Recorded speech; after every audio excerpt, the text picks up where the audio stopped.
ஒரு ஒட்டகத்தின் கண்ணியம் பாழாகுவதை ரசூலுல்லாஹ் விரும்பவில்லை. ஆனால் இன்று ஃபேஸ்புக்கில் இந்த முஸ்லிம் சமூகம் செய்யக்கூடிய செயல்கள், யாரோ ஒருவன் யாரையோ பற்றி விமர்சித்தால் அந்த விமர்சனத்திற்கு இவர்கள் கை கொடுத்து நாமும் விமர்சிக்கிறோம். இஸ்லாமிய மார்க்கத்தை புரியாத பலர் முஹம்மது ரசூலையும் அல்லாஹ்வையும் பற்றி தவறான முறையில் விமர்சித்தால் இவர்கள் அவர்களுடைய தெய்வங்களையும் அவர்களுடைய மதங்களையும் விமர்சிக்கிறார்கள். யார் சொன்னது அப்படி? யார் உங்களுடைய மார்க்கத்தை புரியாமல் நடக்கிறாரோ அவருக்கு அழகையும் இந்த மார்க்கத்தின் தெளிவையும் கொடுப்பதுதான் எமக்கு கடமையை தவிர பிற மதங்களை விமர்சித்து நாம் எம்முடைய மதத்தை வளர்க்க வேண்டும் என்ற அவசியம் இஸ்லாம் எமக்கு காட்டுத்தரவில்லை. இது மார்க்கம் அல்ல, இது ஒரு வழிமுறை.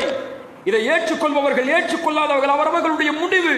ஆனால் கண்ணியத்தோடும் அன்போடும் பரிவோடும் இந்த உலக சமூகத்திற்கு முன்னால் தெரிய வேண்டிய முஸ்லிம் சமூகம் இன்று ஒரு பாதை மாறுகிறதோ என்ற ஒரு பயம் எல்லோருடைய உள்ளத்திலும் தொற்றி